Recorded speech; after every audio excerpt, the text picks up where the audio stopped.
Hello everyone, मैं अनुराधा पांडे।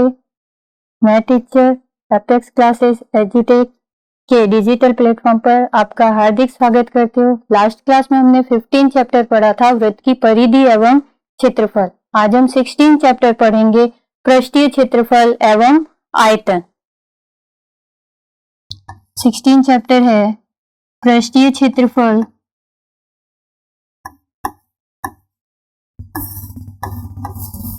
एवं आयतन।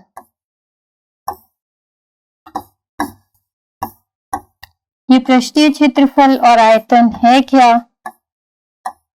आप सभी जानते होंगे बच्चों कि ज्यामिति में दो तरह की आकृतियां होती है, एक समतल आकृति और ठोस आकृति। समतल आकृतियां होती है जैसे त्रिभुज, चतुर्भुज, वृत्त, ये सभी। ठोस आकृतियां घन, घनाभ, बेलन, शंकु। तो जो घन, घनाभ, बेलन, शंकु त्रिविमीय आकृतियां हैं जिसको 3D कहते हैं, उनका जो पृष्ठीय क्षेत्रफल और आयतन, समतल आकृतियों में परिधि और क्षेत्रफल ज्ञात करते हैं या परिमाप ज्ञात करते हैं, ठोस आकृतियों में पृष्ठीय क्षेत्रफल एवं आयतन ज्ञात करते हैं। अभी पृष्ठीय क्षेत्रफल और आयतन क्या है? जो भी ठोस आकृति है उसके सभी पृष्ठों के क्षेत्रफल का योग जो होता है वो पृष्ठीय क्षेत्रफल और होता है, और उसके द्वारा घेरा गया जो स्थान होता है वो क्या कहलाता है? आयतन कहलाता है। ठोस आकृतियां कौन सी होती है? आप सभी जानते हो ठोस आकृतियां। ठोस आकृतियां है जो आपके कोर्स में वो है घन, घनाभ, बेलन,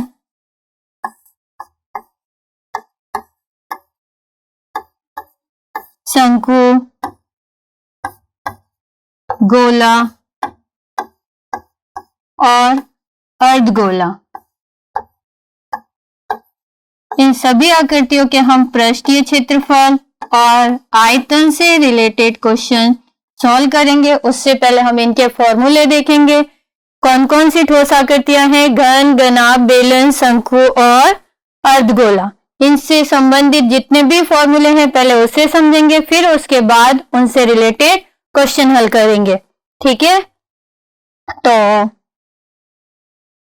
फर्स्ट पॉइंट है घनाभ।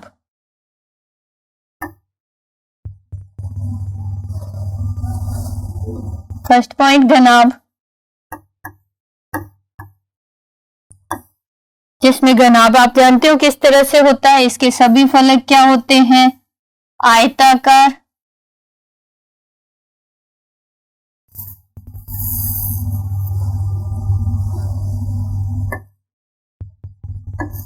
सभी फलक क्या होते हैं? आयताकार होते हैं। इसमें घनाभ में लंबाई होती है, चौड़ाई एवं ऊंचाई। अगर हम इसके क्षेत्रफल की बात करें, पृष्ठीय क्षेत्रफल, इसके सभी पृष्ठों का क्षेत्रफल निकाल के जोड़ा जाएगा तो पृष्ठीय क्षेत्रफल क्या होगा? इसका 2 इंटू लंबाई इंटू चौड़ाई प्लस चौड़ाई इंटू ऊंचाई प्लस चौड़ाई इंटू ऊंचाई प्लस ऊंचाई इंटू लंबाई। ठीक है, इसी तरह अगर हम आयतन की बात करें तो आयतन क्या चीज होती है? जो भी आधार का क्षेत्रफल है उसको ऊंचाई से गुणा कर दिया जाए। इसके आधार क्या है? लंबाई और चौड़ाई, तो इसको गुणा करेंगे तो क्या हो जाएगा? लंबाई इंटू चौड़ाई, और ऊंचाई से और गुणा कर देंगे तो क्या हो जाएगा? L into B into H, लंबाई इंटू चौड़ाई इंटू ऊंचाई। ठीक है, अब इसमें आता है पार्श्व पृष्ठीय क्षेत्रफल। पार्श्व पृष्ठीय क्षेत्रफल क्या होता है? इसकी केवल 4 दीवार का क्षेत्रफल। पार्श्व पृष्ठीय क्षेत्रफल ये होते हैं इसकी 4 दीवार के क्षेत्रफल। जैसे 4 दीवार का क्षेत्रफल क्या हो जाएगा? जो आयत का परिमाप होता है उसको हम ऊंचाई से गुणा कर देंगे तो ये हो जाएगा 2L plus B into H. इसी तरह इसके विकर्ण की लंबाई पूछ ले। विकर्ण की लंबाई क्या होती है? इसमें सबसे बड़ी लंबाई कितनी हो सकती है ये बताया जाता है। इसके आधार और समांतर फलक जो होते हैं उसके बीच की लंबवत दूरी क्या कहलाएगी? जिस तरह से विकर्ण क्या होता है? सम्मुख शीर्षों को मिलाना है, आधार और शीर्ष से। तो ये इसका क्या कहलाएगा? विकर्ण कहलाएगा, जिसकी लंबाई क्या होगी? विकर्ण की लंबाई, विकर्ण की लंबाई हो जाएगी under root L square plus B square plus H square. ये एल, बी और एच क्या है? लंबाई, चौड़ाई और ऊंचाई। इसके बाद आता है घन, जिसमें आपको पता है इसके सभी फलक कैसे होते हैं? वर्गाकार होते हैं, वर्ग के आकार के। ये आपका एक घन है, मान लेते घन की भुजा क्या है? ए है। घन की भुजा क्या कहलाएगी? ए। सभी भुजा, चाहे वो लंबाई हो, चौड़ाई हो या ऊंचाई हो, सभी भुजा क्या होंगी? ए हो जाएंगी। अब इसका भी वही, पहले पृष्ठीय क्षेत्रफल, पृष्ठीय क्षेत्रफल कह दो या संपूर्ण पृष्ठीय क्षेत्रफल कह दो, एक ही बात होगी। 6a square. आयतन, आयतन जो होगा वो होगा a क्यूब। पार्श्व पृष्ठीय क्षेत्रफल, पार्श्व पृष्ठीय क्षेत्रफल केवल 4 दीवार होगी, ऊपर और नीचे वाला भाग छोड़ देंगे तो 6a स्क्वायर में से 2 कम कर देंगे तो पार्श्व पृष्ठीय क्षेत्रफल कितना हो जाएगा?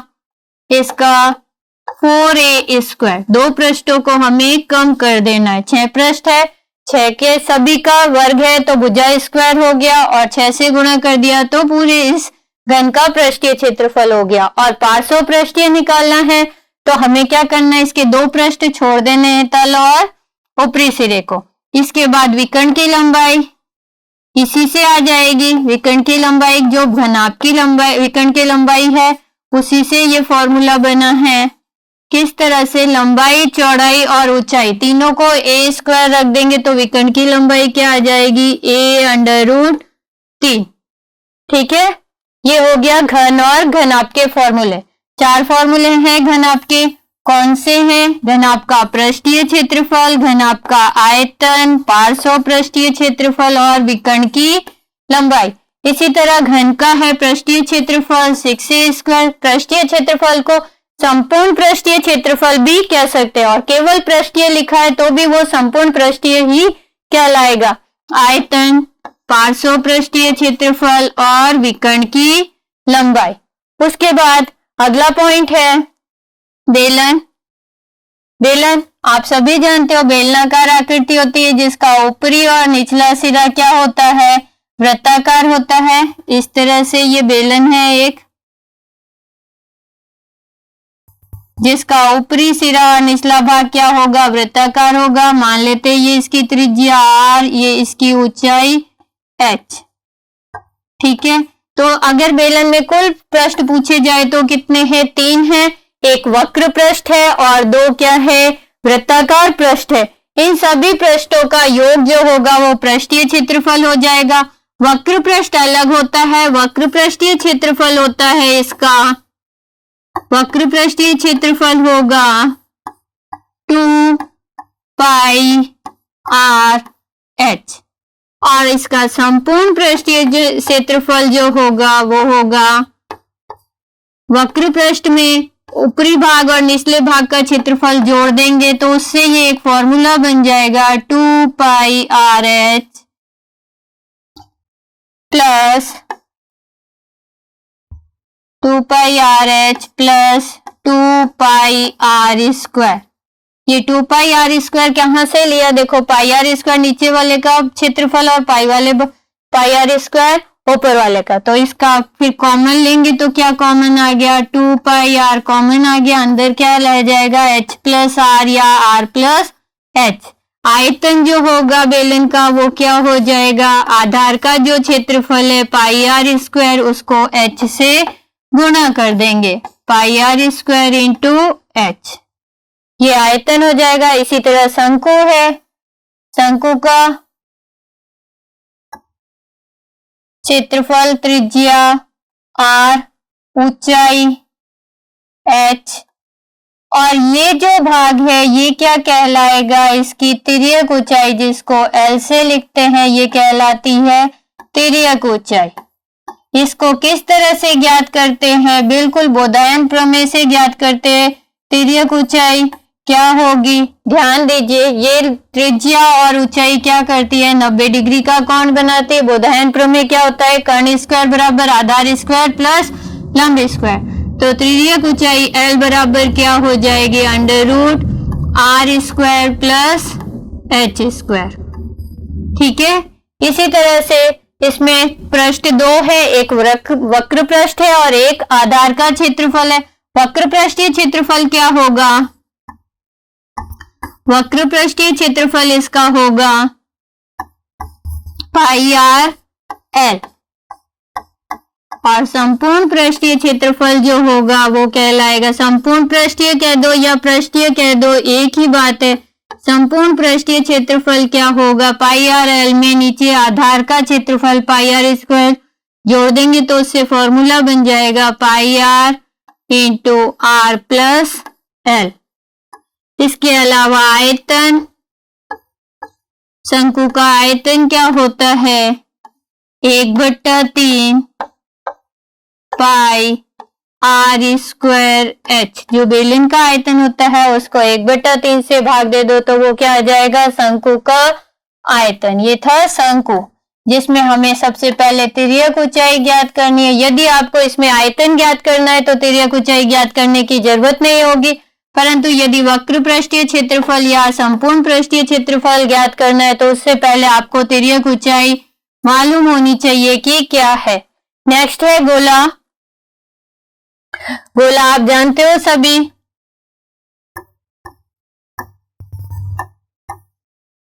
गोले में केवल एक ही पृष्ठ होता है, वृत्ताकार पृष्ठ होता है।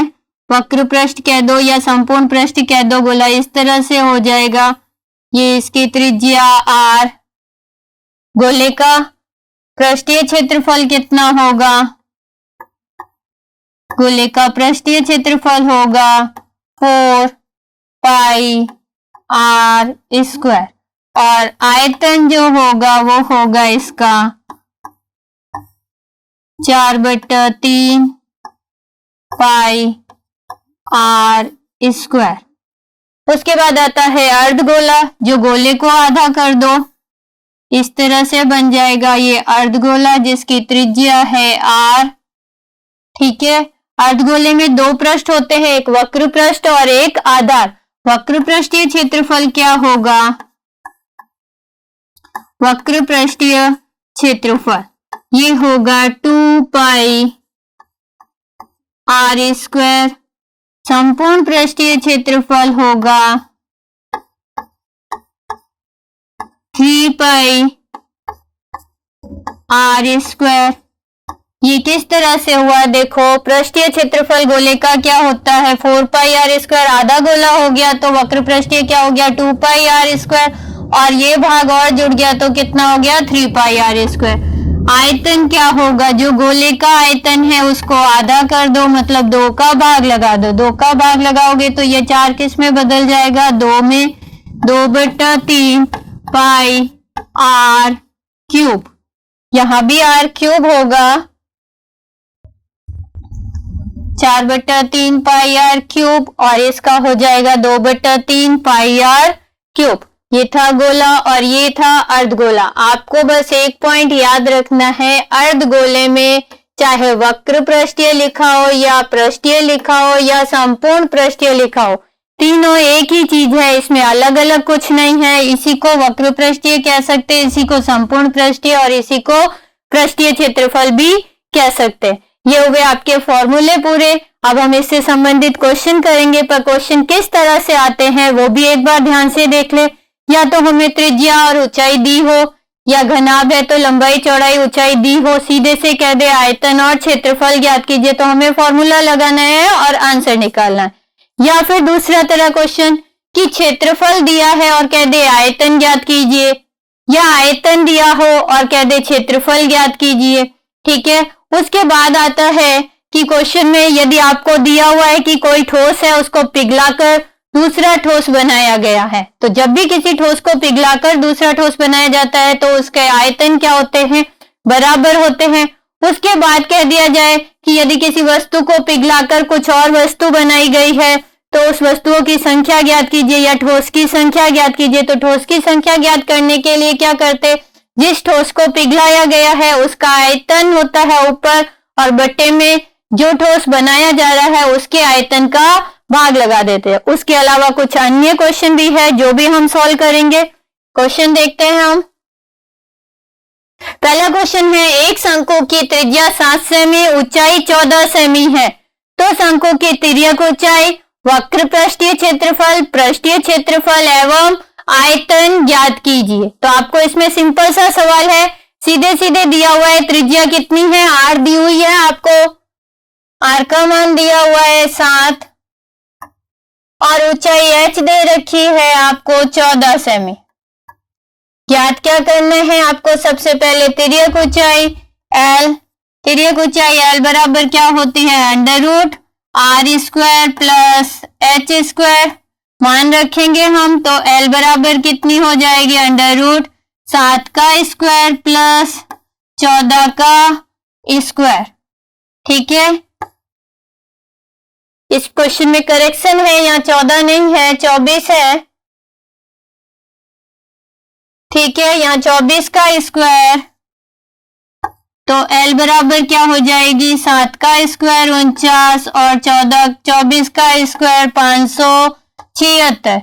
जब हम इसको जोड़ेंगे तो L बराबर कितना आ जाएगा, √625, जिसका जब रूट निकालेंगे तो L बराबर कितना आ जाएगा, 25 सेंटीमीटर। यानी आपकी जो तिर्यक ऊंचाई है वो कितनी आ गई, 25 सेंटीमीटर। इसके बाद सेकंड है इसका वक्र पृष्ठीय क्षेत्रफल। तो वक्र पृष्ठीय क्षेत्रफल क्या होगा, कौन सी आकृति है, शंकु, शंकु का वक्र पृष्ठीय क्षेत्रफल, शंकु का वक्र पृष्ठीय क्षेत्रफल होता है, फॉर्मूला अभी हमने आपको बताया क्या होगा, πr_l। पाई का मान आप सभी जानते हो कितना होगा, 22/7, r का मान 7 इंटू l का मान कितना आया, 25। 7 से 7 कैंसिल हो जाएगा, जब इसको हम 22 और 25 को गुणा कर देंगे, गुणा करेंगे कितना हो जाएगा, 50 और फिर 55, 550 सेंटीमीटर स्क्वायर। सेंटीमीटर स्क्वायर क्षेत्रफल की इकाई वर्ग इकाई होती है और आयतन की इकाई घन इकाई होती है, इसलिए यहाँ हमने सेंटीमीटर स्क्वायर लिखा। अगला इसका क्या ज्ञात करना है हमें, पृष्ठीय क्षेत्रफल या संपूर्ण पृष्ठीय क्षेत्रफल। तो शंकु का संपूर्ण पृष्ठीय क्षेत्रफल क्या होगा, संपूर्ण पृष्ठीय क्षेत्रफल का फॉर्मूला होगा πr into r plus l, जिसमें हम मान रखेंगे पाई का मान 22/7 इंटू r का मान 7 इंटू r का मान 7 प्लस लंबाई कितनी है, तिर्यक लंबाई है 25। ठीक है, 7 से 7 कट जाएगा, बचा कितना, 22 और इसको हम गुणा कर जोड़ देंगे तो कितना हो जाएगा, 32। 22 और 32 को गुणा करोगे लगभग 704 आएगा सेंटीमीटर स्क्वायर। ये 704 क्या कहलाएगा, शंकु का संपूर्ण पृष्ठीय क्षेत्रफल। तो हमने क्या क्या ज्ञात कर लिया, तिर्यक ऊंचाई, वक्र पृष्ठीय क्षेत्रफल, पृष्ठीय क्षेत्रफल। अब हमें ज्ञात क्या करना है, आयतन। शंकु का आयतन क्या होता है, शंकु का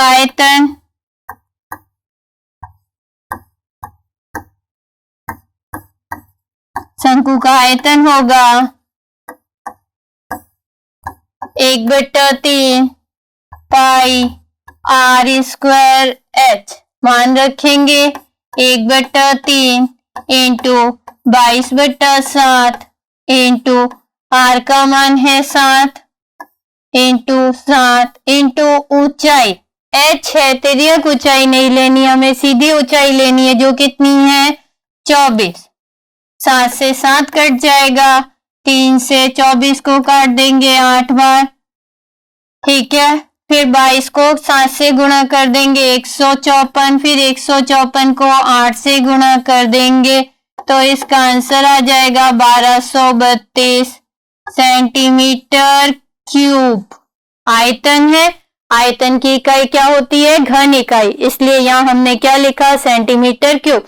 ये तो सिंपल सा सवाल था कि त्रिज्या और ऊंचाई दी हुई थी, हमें क्या ज्ञात करना था? आयतन, वक्र पृष्ठीय क्षेत्रफल, संपूर्ण पृष्ठीय क्षेत्रफल। जरूरी नहीं है कि शंकु ही हो, बेलन हो, गोला हो, गोले की त्रिज्या दे दे, कह दे संपूर्ण पृष्ठीय क्षेत्रफल ज्ञात कीजिए, या घन और घनाभ में लंबाई, चौड़ाई, ऊंचाई या भुजा दे दे और कह दे क्षेत्रफल ज्ञात कीजिए, तो हमें सीधे फॉर्मूला लगाना है और आंसर निकालना है। अगला क्वेश्चन हम देखते हैं। अगला क्वेश्चन है, एक घन का संपूर्ण पृष्ठीय क्षेत्रफल 1014 वर्ग सेमी है, तो घन की भुजा ज्ञात कीजिए। संपूर्ण पृष्ठीय क्षेत्रफल दिया हुआ है, कितना है? 1014। तो जो दिया हुआ है हमें उसी का फॉर्मूला लगाना है। घन का संपूर्ण पृष्ठीय क्षेत्रफल कितना दिया हुआ है आपको? घन का संपूर्ण पृष्ठीय क्षेत्रफल 1014 सेंटीमीटर स्क्वायर। घन का संपूर्ण पृष्ठीय क्षेत्रफल क्या होता है? 6a square. 1014 6 का भाग लगा देंगे, a स्क्वायर बराबर कितना हो जाएगा? 1014/6। ए स्क्वायर कितना आएगा? भाग लगाओगे तो ये आ जाएगा 169। इधर से स्क्वायर हटाएंगे, इधर क्या आ जाएगा? रूट, या आप कह सकते हो दोनों पक्षों का वर्गमूल ज्ञात करने पर 169। ए बराबर कितना आ जाएगा? 169 का रूट निकालोगे कितना आ जाएगा? 13 सेंटीमीटर, यानी वर्ग की घन की भुजा कितनी आ जाएगी? 13 सेंटीमीटर। यहाँ हमने सेंटीमीटर स्क्वायर नहीं लगाया, क्यूब नहीं लगाया, क्योंकि भुजा है, भुजा की लंबाई सिर्फ सेंटीमीटर में होगी। ठीक है, घन का संपूर्ण पृष्ठीय क्षेत्रफल आपको दिया हुआ था, घन का संपूर्ण पृष्ठीय क्षेत्रफल, इसीलिए हमने इसका फॉर्मूला लगाया, और कोई फॉर्मूला नहीं लगाया जाएगा, जो दिया हुआ है उसी का फॉर्मूला आपको लगा के और फिर आंसर निकालना है। अगला क्वेश्चन है, एक बेलन का वक्र पृष्ठीय क्षेत्रफल। अब यहां भी हमें क्या दिया हुआ है? बेलन है, आकृति, उसका वक्र पृष्ठीय क्षेत्रफल दे रखा है 660 वर्ग सेमी और ऊंचाई 15 सेमी है। इसका आयतन ज्ञात कीजिए। क्या ज्ञात करना है? आयतन और वक्र पृष्ठीय क्षेत्रफल आपको दिया हुआ है। तो बेलन का वक्र पृष्ठीय क्षेत्रफल क्या होगा? बेलन का वक्र पृष्ठीय क्षेत्रफल जो आपको दिया हुआ है कितना है? 660 सेंटीमीटर स्क्वायर, और आपको ऊंचाई भी दी हुई है, जो कितनी दी हुई है? 15 सेंटीमीटर। बेलन का वक्र पृष्ठीय क्षेत्रफल फॉर्मूला क्या होगा? बेलन के वक्र पृष्ठीय क्षेत्रफल का 2πr/h बराबर कितना दिया हुआ है? 660 सेंटीमीटर स्क्वायर। मान रखेंगे, 2 को 2 लिखेंगे, पाई का मान 22/7 इंटू आर का मान नहीं ज्ञात है। ऊंचाई आपको दे रखी है, कितनी है? 15। हमने ये फॉर्मूला इसीलिए लगाया, हमें ज्ञात तो क्या करना है? आयतन। पर आयतन के लिए हमें क्या चाहिए? त्रिज्या और ऊंचाई दोनों चाहिए। ऊंचाई दी हुई थी, त्रिज्या नहीं दी हुई थी, तो हमने ये फॉर्मूला लगाया जिससे क्या आ जाएगी? त्रिज्या आ जाएगी सेंटीमीटर स्क्वायर। ध्यान दो, जो इधर बट्टे में है वो इधर गुणा में आ जाएगा, और जो गुणा में है वहां कहां चला जाएगा? भाग में। 660 इंटू 7, गुणा करने की जरूरत नहीं है, सब इधर कर लेंगे। 2 गुणा 22 गुणा 15। ठीक है, 22 से जब हम इसको काटेंगे कितनी बार कट जाएगा? 30 बार। 15 से इसको कट करेंगे 2 बार, और फिर 2 से 2 कट जाएगा, यानी आर का मान कितना आ गया? 7 सेंटीमीटर। कुछ बच्चे सवाल यहाँ करके छोड़ देते हैं, जबकि यहाँ सवाल कंप्लीट नहीं हुआ है, क्योंकि पूछा क्या गया है आयतन। अभी तो ज्ञात क्या हुई है त्रिज्या। अब हमें क्या करना है, आयतन का फॉर्मूला लगाना है। बेलन का आयतन क्या होगा, बेलन का आयतन, अभी शुरू में फॉर्मूला लिखा है, फॉर्मूले आपको याद करने हैं वरना सवाल नहीं सॉल्व होंगे। पाई आर स्क्वायर एच, पाई का मान 22/7 इंटू आर का मान 7 इंटू आर का मान 7 इंटू ऊंचाई कितनी दी हुई है 15। ठीक है, 7 से 7 कट जाएगा, बचा कितना 22 इंटू 7 इंटू 15। 22 को 7 से गुणा करेंगे 154, फिर 154 को हम 15 से और गुणा कर देंगे। ठीक है, 15 से इसको गुणा किया 60, 6 75 और 6 81, 8 15 और 8 23, 2310 सेंटीमीटर क्यूब। ठीक है, गुणा एक बार आप फिर से करके चेक कर लेना। ठीक है, अगला क्वेश्चन देखते हैं। वापस समझ लो, इसमें बेलन का वक्र पृष्ठीय क्षेत्रफल दिया हुआ है 660, जिससे हमने क्या की, त्रिज्या ज्ञात की 7 सेंटीमीटर। फिर उसके बाद बेलन का आयतन ज्ञात करना है। बेलन के आयतन का फॉर्मूला होता है पाई आर स्क्वायर एच, जिसमें हमने पाई का मान 22/7, आर का मान 7 और ऊंचाई कितनी रखी 15। हल किया तो इसका आंसर आया 2310 सेंटीमीटर क्यूब। अब हम अगला क्वेश्चन देखते हैं। अगला क्वेश्चन है 9 सेंटीमीटर त्रिज्या के धातु के गोले को पिघलाकर 3 सेमी त्रिज्या और 6 सेमी ऊंचाई के कितने शंकु बनाए जा सकते हैं। ऐसे कई सवाल है बुक में, जैसे एक दीवार की लंबाई चौड़ाई ऊंचाई दी हुई है, एक ईंट की लंबाई चौड़ाई ऊंचाई दी है, पूछ ले कि दीवार में कितनी ईंटें लगेंगी। तो जिस तरह से ये सवाल करेंगे वैसे ही वो दीवार वाला सवाल कर लेंगे। या एक शीशे के गोले को पिघलाकर कुछ गोलियां बनाई गई हैं, गोलियों की संख्या ज्ञात कीजिए। तो उसमें भी इसी तरह होगा, गोलियों की संख्या क्या हो जाएगी, शीशे के गोले का आयतन बटा एक गोली का आयतन। उसी तरह इसमें हमने किसको पिघलाया, गोले को पिघलाया और बनाया क्या, शंकु। तो शंकु की संख्या बतानी है, तो शंकु की संख्या क्या हो जाएगी, शंकुओं की संख्या। शंकुओं की संख्या कैसे ज्ञात करेंगे, कई सवाल बुक में है, इस तरह से आप खुद सॉल्व करके देखना जिसमें संख्या पूछी गई है। जो वस्तु पिघलाई गई है उसका आयतन ऊपर हो जाएगा। तो कौन सी वस्तु पिघलाई, गोले को, तो गोले का आयतन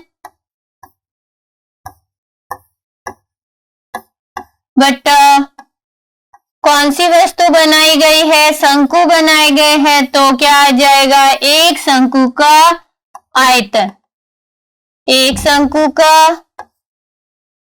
आयतन।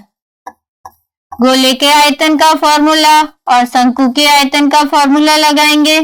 गोले का आयतन कितना होता है, 4/3 पाई आर क्यूब, और शंकु का आयतन क्या होता है, 1/3 पाई आर स्क्वायर एच। हमने एक जगह आर स्मॉल लिखा, एक जगह कैपिटल लिखा।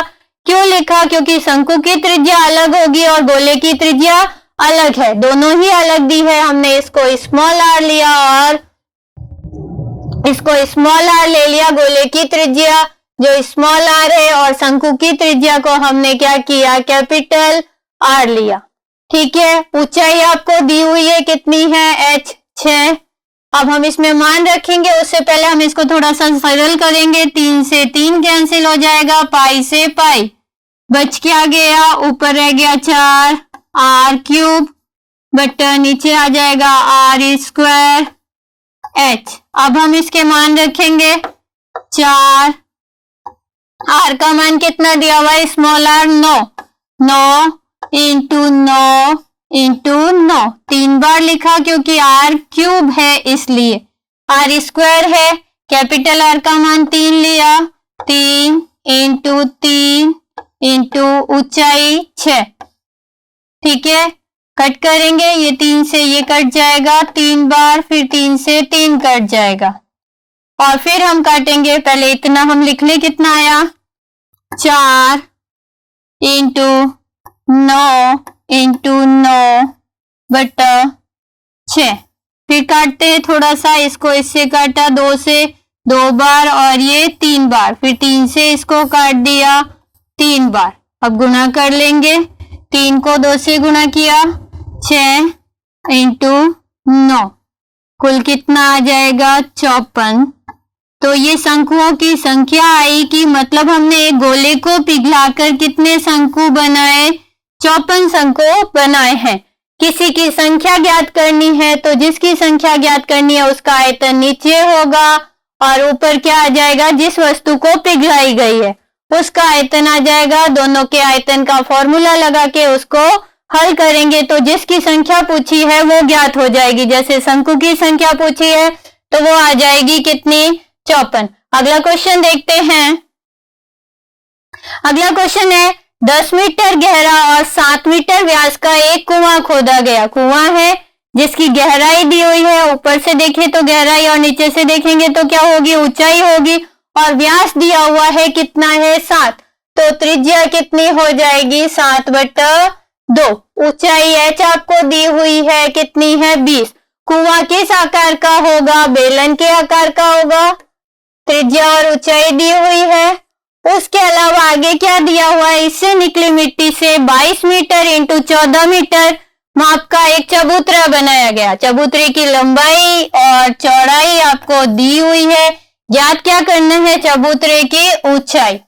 तो देखो कुएं से जो मिट्टी निकाली गई उसी से चबूतरा बनाया गया है, तो दोनों के आयतन क्या होंगे, आपस में बराबर होंगे। तो कुएं का आयतन, कुआं कौन सी आकृति है, बेलन है। कुएं का आयतन कोष्टक में आप लिख सकते हो बेलन। कुएं का आयतन यहाँ आप कोष्टक में बता सकते हो बेलन। कुआं किस शेप का है, बेलन के शेप का है। कुएं का आयतन बराबर चबूतरे का आयतन। चबूतरा किस शेप का है, घनाभ के आकार का है।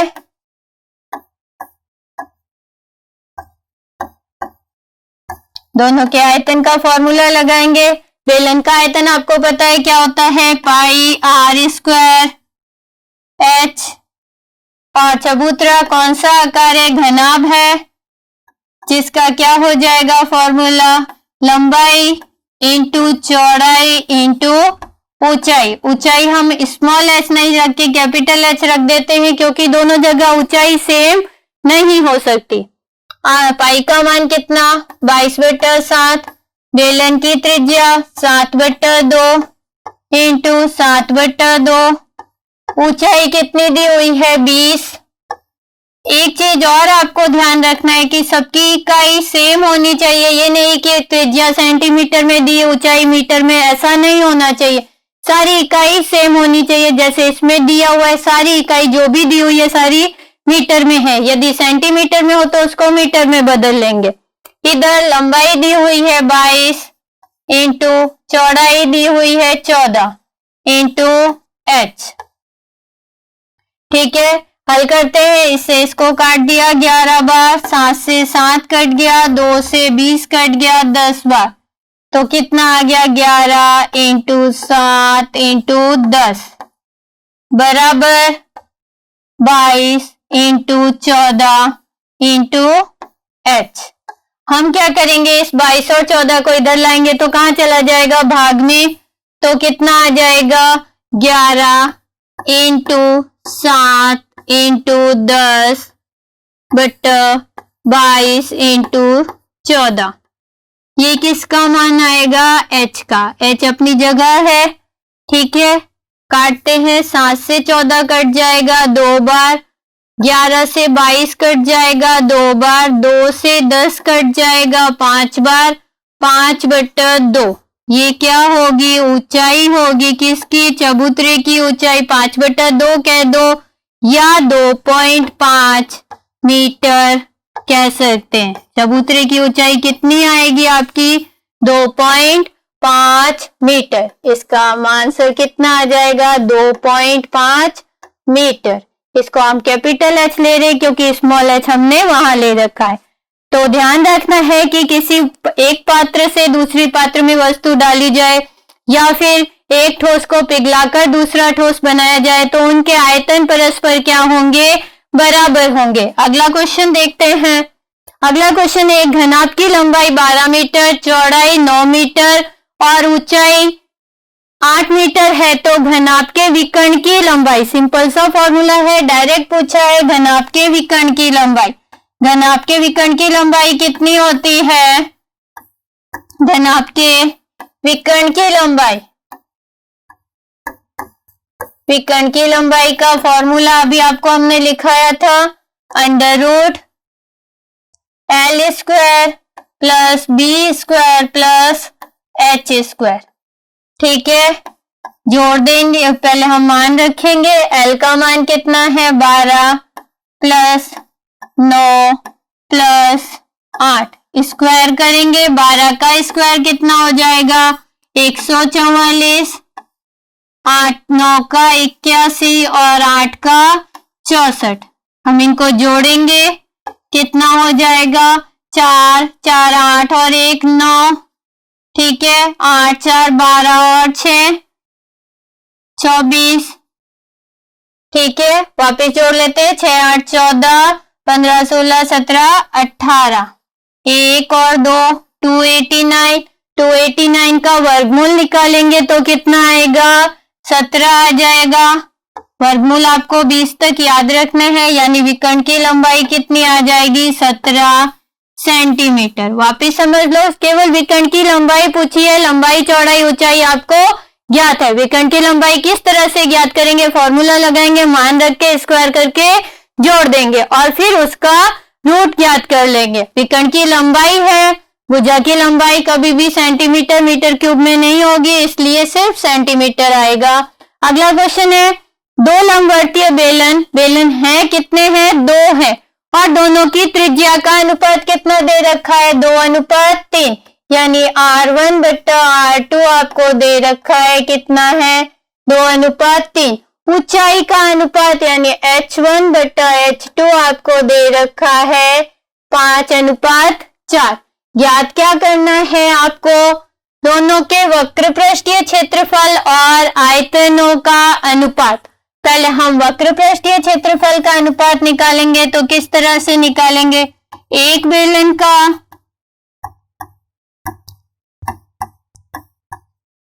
वक्र पृष्ठीय क्षेत्रफल बट्टा दूसरे बेलन का वक्र पृष्ठीय क्षेत्रफल। दूसरे बेलन का वक्र पृष्ठीय क्षेत्रफल। अनुपात से संबंधित भी 2-3 क्वेश्चन है बुक में, करके देखना। पृष्ठीय क्षेत्रफल। अब एक बेलन, पहले बेलन की त्रिज्या R1, ऊंचाई H1, दूसरे बेलन की त्रिज्या R2 और ऊंचाई H2। वक्र पृष्ठीय क्षेत्रफल क्या होता है? 2 पाई RH।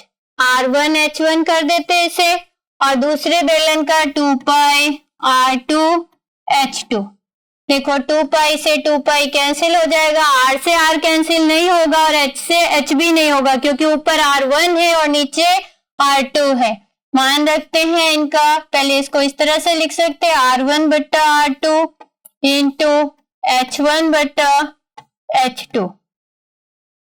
R1 बट्टा R2 कितना है? 2/3 इंटू H1 बट्टा H2 कितना है? 5/4।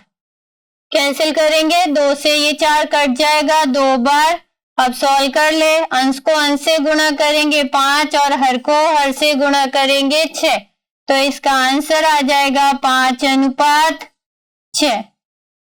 ठीक है, तो वक्र पृष्ठीय क्षेत्रफल का अनुपात कितना आ गया? 5:6।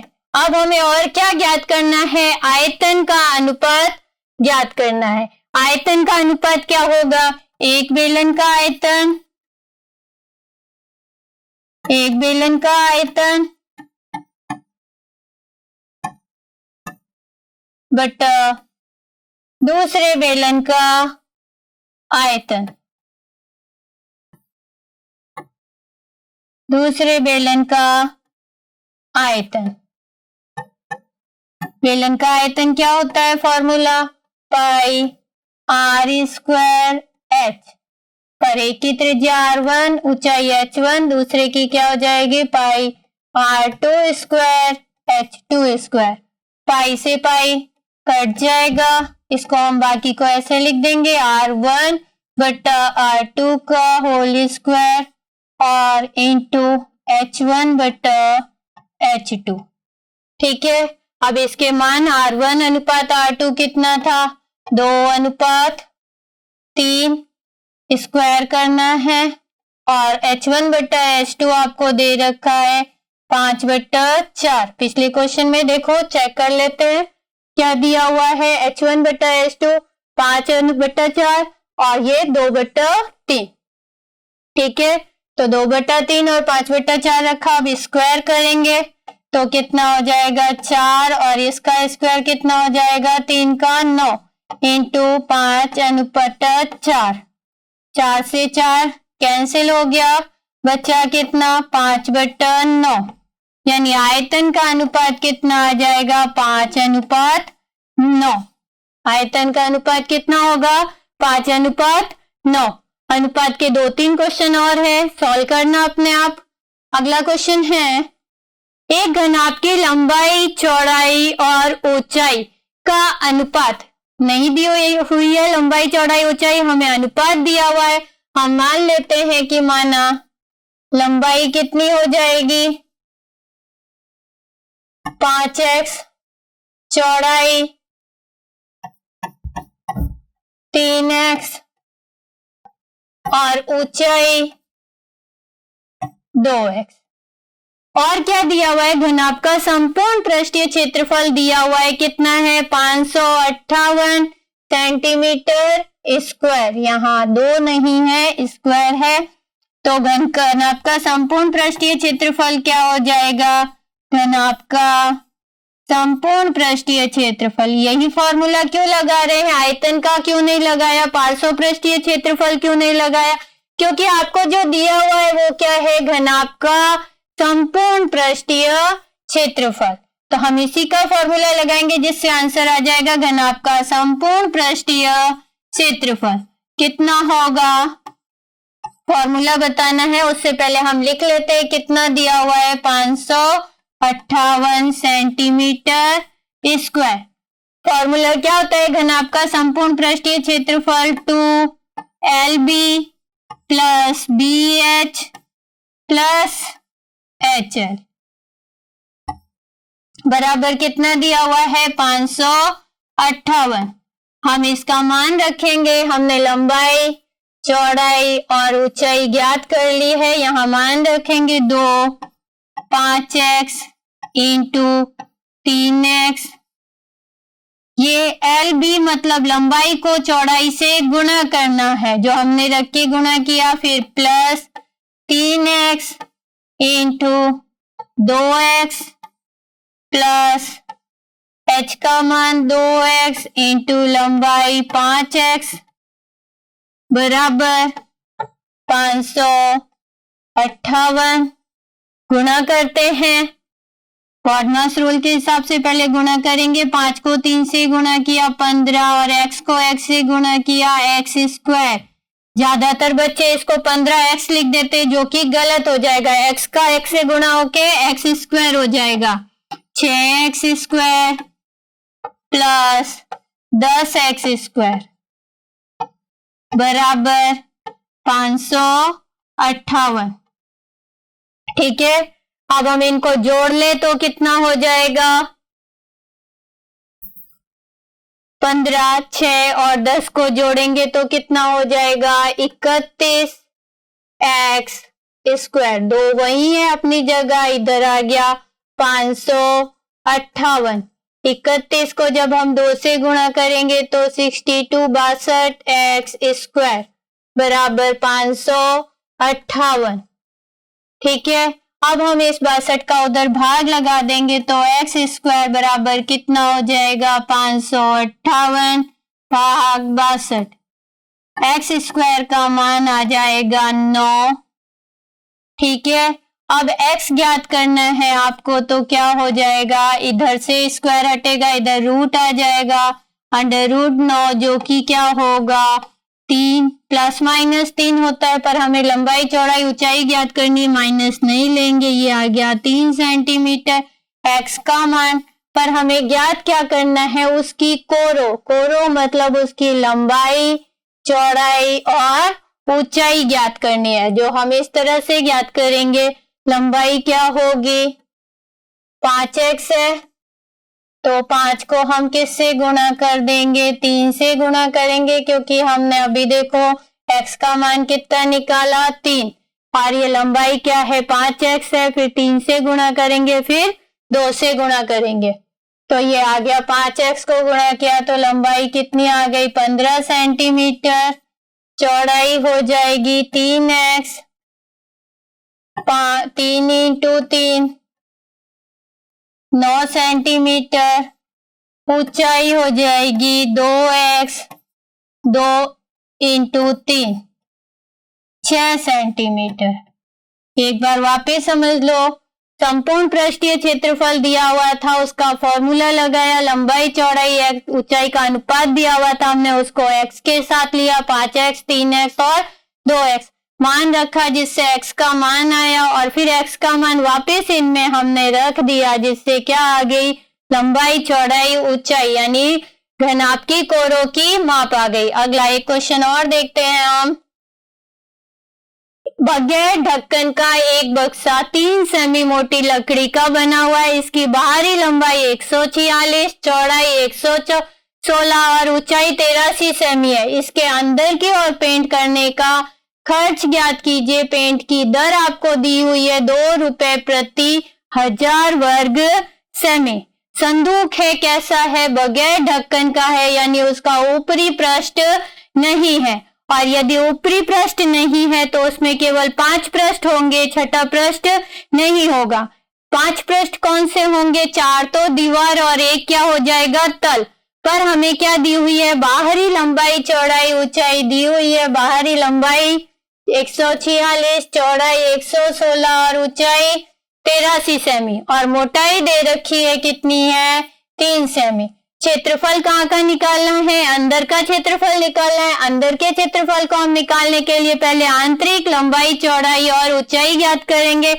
आंतरिक लंबाई चौड़ाई ऊंचाई कैसी होगी। दूसरा, आपको इस बगैर ढक्कन का नाम अच्छे से समझना है, क्यों अभी देखते हैं।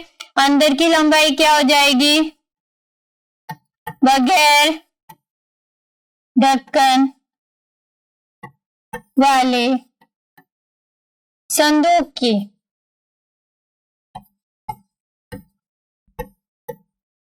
आंतरिक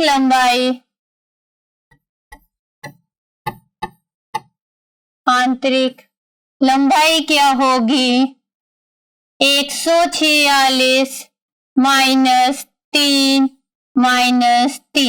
मोटाई को 2 बार हम माइनस करेंगे। आंतरिक निकालनी हो तो माइनस करेंगे, बाहरी निकालनी हो तो प्लस करेंगे, तो कितनी आ जाएगी लंबाई 140 सेंटीमीटर।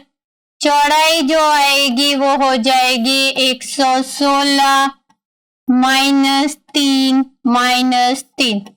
कितनी हो जाएगी 110। 2 बार माइनस कर रहे हैं क्योंकि चौड़ाई दोनों साइड आएगी इसलिए। ऊंचाई क्या होगी इसकी 83 -3। इसमें हम एक बार ही माइनस करेंगे। एक बार हम इसलिए माइनस कर रहे हैं क्योंकि ये जो संदूक है वो क्या है, बगैर ढक्कन का है। कौन सा है, बगैर ढक्कन का। और बगैर ढक्कन का संदूक है तो उसकी ऊंचाई में से एक बार ही माइनस करना है। अब हमें क्या ज्ञात करना है, आंतरिक क्षेत्रफल। ठीक है, संदूक का आंतरिक क्षेत्रफल। आंतरिक क्षेत्रफल, अब आप सोच रहे होंगे कि संपूर्ण पृष्ठीय लगाएं या वक्र पृष्ठीय लगाएं। आपको सोचना नहीं है, ध्यान दो। संदूक कैसा है, बगैर ढक्कन है, यानी उसका ऊपर का भाग नहीं है, तल है। तल का क्षेत्रफल क्या हो जाएगा, लंबाई इंटू चौड़ाई, और 4 दीवार का क्षेत्रफल या पार्श्व पृष्ठीय क्षेत्रफल। तो पार्श्व पृष्ठीय क्षेत्रफल क्या होता है 2L + B × H और प्लस तल का क्षेत्रफल क्या हो जाएगा लंबाई × चौड़ाई। हम इसमें मान रखेंगे लंबाई चौड़ाई ऊंचाई जो हमने ज्ञात की है इसका मान रख देंगे। तो ये कितनी हो जाएगी 2, फिर लंबाई प्लस चौड़ाई 140 प्लस 110 गुणा करेंगे ऊंचाई 80 से प्लस फिर से 140 × 110। नेक्स्ट पेज देखते हैं। ध्यान रखना यहाँ 140 110 को जोड़ रहे हैं तो कितना हो रहा है 250 को गुणा करना है 80 और 2 से और यहाँ 140 × 110 है तो ये हो जाएगा 2 × 250 × 80 प्लस इधर था 140 × 110। एक बार वापस चेक कर लेते हैं। 140 110 को जोड़ा 250 और ये हो जाएगा गुणा कर लेंगे इसको। तो इनको गुणा किया 250 को इससे गुणा किया 500 × 80 प्लस इनको गुणा करेंगे ठीक है 2 0 आ जाएंगे। 11 को 4 से गुणा करेंगे 44 4 आ जाएंगे फिर 11 और 4 15 इनको गुणा करेंगे 40,000 आ जाएगा और 40,000 प्लस 15,400 को जोड़ देंगे तो कितना आ जाएगा 55,400। अब आपको क्या ज्ञात करना है व्यय ज्ञात करना है। ये सेंटीमीटर स्क्वायर में क्या आया आंतरिक भाग का क्षेत्रफल। व्यय दिया हुआ है आपको दर दी हुई है 2 रुपए प्रति 1000 वर्ग सेमी। तो व्यय कैसे ज्ञात करोगे जो रुपए दिए हो उससे गुणा कर दोगे और जितने सेंटीमीटर है उसका भाग लगा दोगे। 55,400 × 2 बट्टा प्रति 1000 है तो 1000 का हम क्या करेंगे भाग लगा देंगे। ये 2 0 से 2 0 कट जाएंगे ये इससे कट जाएगा 5 बार तो कितना आ जाएगा 554 बट्टा 5।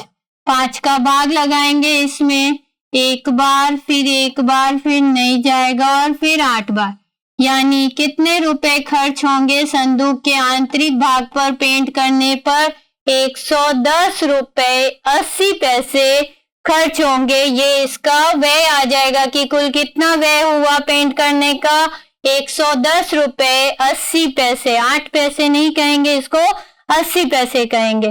ठीक है उम्मीद है आपको ये 16 चैप्टर का रिवीजन समझ में आया होगा और अच्छे से समझ में। यदि आया आपको अच्छा लगा तो आप इस चैनल को लाइक करना सब्सक्राइब करना और ज्यादा से ज्यादा शेयर करना। Thank you.